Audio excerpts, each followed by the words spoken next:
Sasa DNA, continue this story. Mr. Nice, but then the Dumbala remix. Yeah, Dumbala remix was a lot of fun when we were building that out because it's a lot of people in the studio. I like producing. Producing is dope. So to me produce ngoma, sat down with Ref to make crack list. Who should we have on the remix? So we go through a whole list of artists and then we end up with it's Madi. So J.A., Sage didn't actually come for the song, for the video shoot because we used the exact same vocals from the original. So who else is there? J.A., Sage, Visita, Ken Rezi, Mad Tracks. Woo! Man, that song was fire. Crazy. And you? And me, of course. Hey, bro, I had the hardest verse on the song, bro. Hey, ilikuwa noma. Hey, so we killed the song, we recorded it back and forth na wasanii. I told Madi, come record your verse again. He didn't like that. Shout to my nigga Madi. He didn't re-record the verse. It was just me in my head of, let's make the song bigger and better, bigger and better. Then we shot the video at the basketball court in Casa. We flooded it with water, flooded the parquet with water so that it could reflect. Who shot that? It was Jibril. It was Jay Blessing. Pink Lab ni... Yes, it was Jay Blessing. It was Jay Blessing who shot it. Yeah, the Pink Lab was his undercover secular video yeah. Hey, man, it was so dope. So we shot the video. Mpaka usiku. Amina also came through. Hey, ilikuwa noma. J.A. Sage, Mad Tracks, DNA, Ken Rezi, sit up. Dumbala, living in the sky, don't care what they say. Drinking my tap, we drink it all day. Fly till we go crazy. Dumbala, Wanasema dumba, kumbe ni jasho, sema Wanasema dumba, kumbe ni jasho, sema Rezi remix ya Dumbala J.A. na Mada Beats ndio zile kwa masanduku JB. Isi dumba ni jasho mafans na J.C. ta hit Kampala mpaka Tanzania kwa JD. Boom shaka boom, hii ni Dumbala Dada ni tukumdara baby. Isi remix ya tu ni remix of the year. Those of us similar opinions sema the A have it. Super rapper, super singer, noma sana, utashangaa. Asante sana, shukran, thumbs up. Dada kweli umejibeba. Hakuna Dumbala nachafanga pampaka Kampala. Usipana ni ita mimganga akishavanga tukianza gamba. Oh man, we be living in the sky. I don't care what they say. Drinking my tap, we drink it all day. Fly till we go crazy. Dumbala, Wanasema dumba, kumbe ni jasho, sema Wanasema dumba, kumbe ni jasho, sema It's only right that I set it off on the mic. I'll be taking off, let me bust a verse on these rappers who claiming my style is so set the bar and I break it off, took the game and I'm skating off, realest rap in the game and I got 'em feeling the pain. So put your hands in the air, wave one side to side, looking fresh from head to toe, I'm feeling fly. Spot your girl looking at me and she wearing a smile, so it's only right I take another waving goodbye. Man, I kill the song and I'ma bear the remix, spitting bars that out of this world, something from Venus. You might think that it's easy cause I make it look breezy, but I started from nothing and turned it into something. So all my party people in the club, let me hear you clap. No tricks, no games, just a skill to make you clap. Living in the sky, don't care what they say. Drinking my tap, we drink it all day. Fly till we go crazy. Dumbala, Wanasema dumba, kumbe ni jasho, sema Wanasema dumba, kumbe ni jasho, sema It's your boy, man, Tracks. Dumbala, Madi aka Tumbala, aka tangu geuka ladies usidumbala. Sijui inachomoka katikati ya mchezo, kichwa inachomoka imevaa kileso. Mina stress na jua chini ya maji, marapa wangapi nimementa na usisweat na juku kwa msedumbala kama mimi unafaa kudumia kaka 10 plus 10 plus 11 yeah. Ngong Town amen 111 yeah. Kwa hii dunia baridi there was born a young king bwana TNA. Umse ni mkale, umse halale. Too big to ask small, hakuna dumba, hakuna Dumbala, living in the sky, don't care what they say. Drinking my tap, we drink it all day. Fly till we go crazy. Dumbala, Wanasema dumba, kumbe ni jasho, sema Wanasema dumba, kumbe ni jasho, sema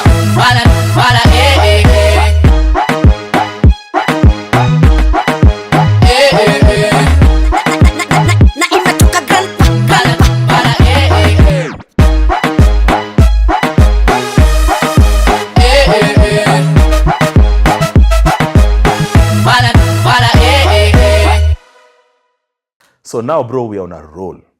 Like, now we're on fire. Now Grandpa is the biggest label, period. So we're in and out of Tanzania. We're doing a lot of corporate work in Kenya.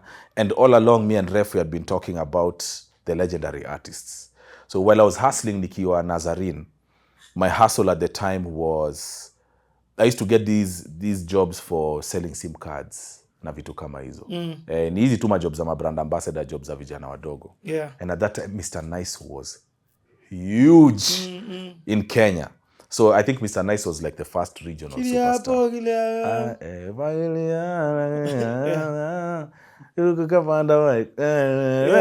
So when I used to be doing these road shows, they used to be playing Mr. Nice's music and everybody goes crazy.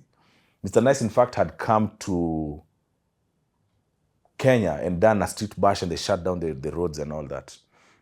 So all along we're talking about Mr. Nice never really hit his full potential. Maybe we should talk to this guy, we should talk to this guy, we should talk to this guy. And then we end up one day on the idea of, why don't we look for Mr. Nice and work with him, do a deal with him, do some new music, and also lock in with him, do a management deal, get him shows in Kenya, get him shows in the other markets that he has never gone to, like South Sudan. South Sudan is a crazy market. Yeah. They love Kenyan music. That's one of the shows nishailipwa Domingi, I think. I did 2 shows in South Sudan. They paid me $6. Hey, it was crazy. Maze wanapenda ngoma zetu. Na nika club kadogo. Hey, going to Sudan was insane, man. I went with Ref. I saw things I've never seen. Like they have local wrestling in the stadium. Yeah. Vile wase wenda kuona ball. Yeah. Now the warriors from different parts of Sudan come and then they wrestle. Grappling wrestling. Na maze, stadium imejaa. Sudan was crazy, bro. Naishi kwa hoteli ya mabati na ni $200 a day. Mabati roof, hot mbaya. So yeah, we did shows there. We thought we could take Mr. Nice there. So we decided to bring him into Kenya. Me, I'm playing the background because by now we know how artists are. They don't want to feel like they are being handled by a fellow artist. But working with Mr. Nice was one of the most insane periods of my life. Wow. Mr. Nice is a movement. Man, Mr. Nice is something else, bro. This guy, he's all over the place, yani. All over the place. So we bring him in. We start. Mr. Nice by this time has never done any collabo in his career. What? I was the first time Nice ever did a collabo. Yeah.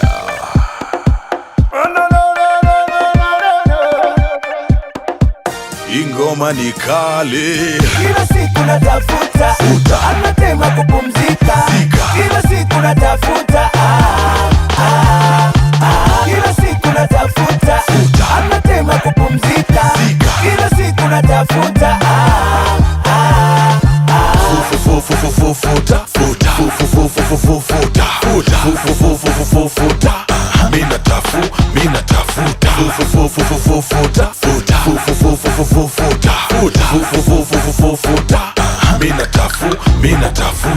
maisha kupanda na kushuka, unakupata na kukosa, hata barabara ndefu huwa haikosi kona. Ona marafiki zangu walivyogeuka wabaya, ni heri kufuga mbuzi, binadamu wana maudhi. Kila siku natafuta anatema kupumzika. Kila siku natafuta kila siku natafuta anatema kupumzika. Kila siku natafuta kila siku natafuta hamna time ya kupumzika. Jasho lazima tiririka, kazi lazima italipa. Kila siku natafuta hamna time ya kupumzika. Jasho lazima tiririka, kazi lazima italipa. kila siku natafuta Kenya, Uganda natafuta Tanzania bado natafuta, Rwanda, Burundi kote wanajua. Usinitishe tena, usinitishe bwana, usinitishe tena, usinitishe bwana. Kila siku natafuta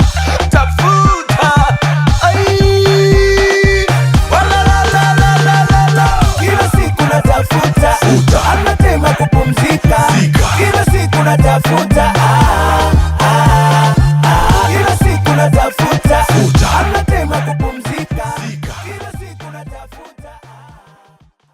So now we are here, we are writing with Nice, we are producing. We started working with him, we got him a crib, you know, Dero. He had a driver, everything, bro. We set him up nice. Damn. Yeah, we set him up nice like Mr. Nice, bro. But Nice is not one of those guys who you can really tell what to do. He just does his own thing. So the investment didn't really work out, but it was quite interesting to work with a legend of that caliber. I did a song with him called Tafuta that did very well on radio over here. In TZ pia ilichezwa waliipenda. So what, he was just difficult to work with? Yeah, it was not easy to work with Nice. He didn't want to do the songs you were telling him to He does his own things when he wants to do them. He didn't want to work, come to the studio at the time?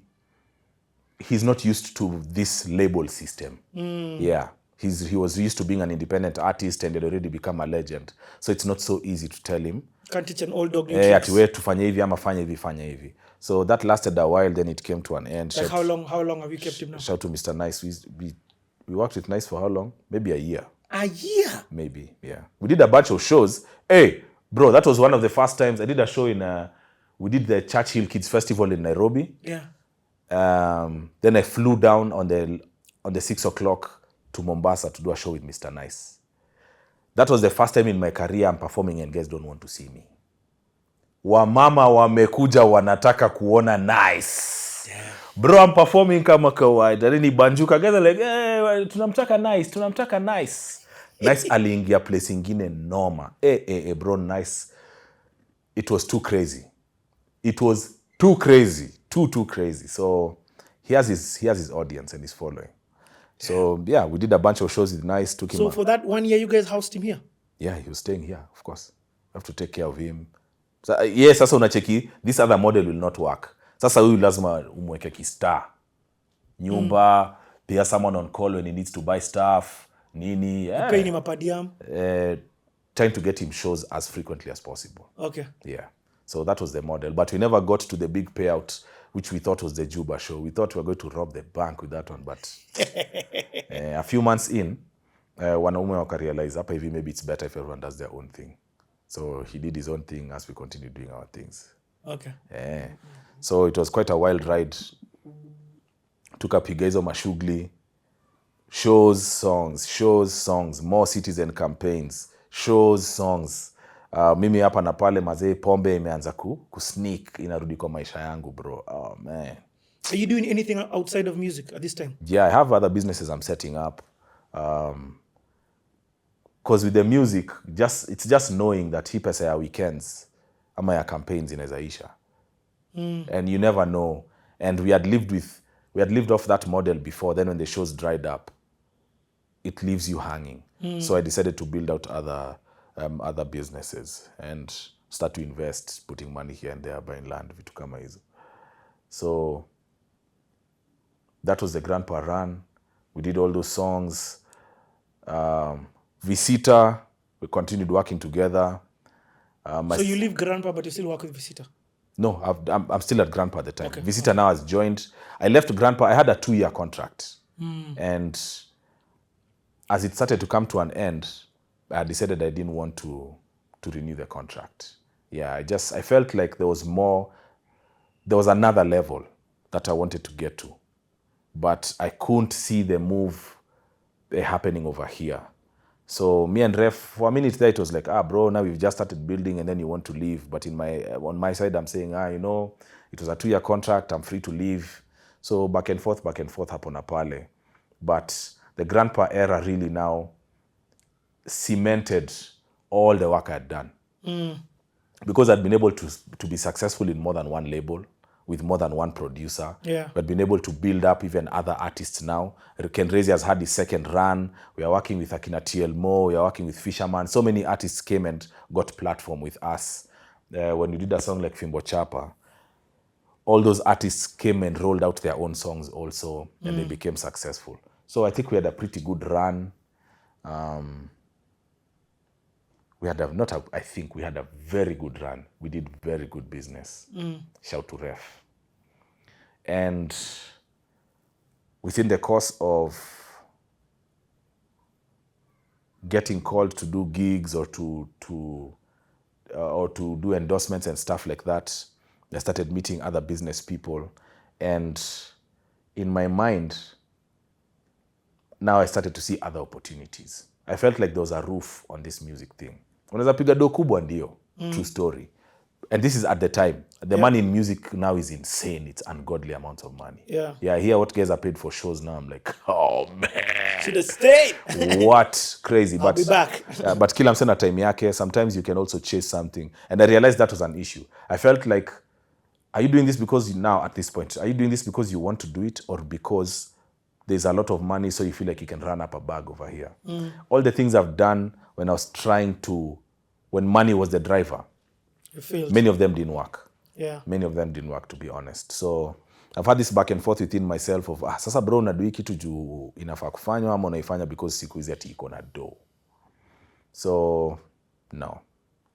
As that run came to an end, I was called by some agency about a company that wanted to do an endorsement. They wanted a brand ambassador.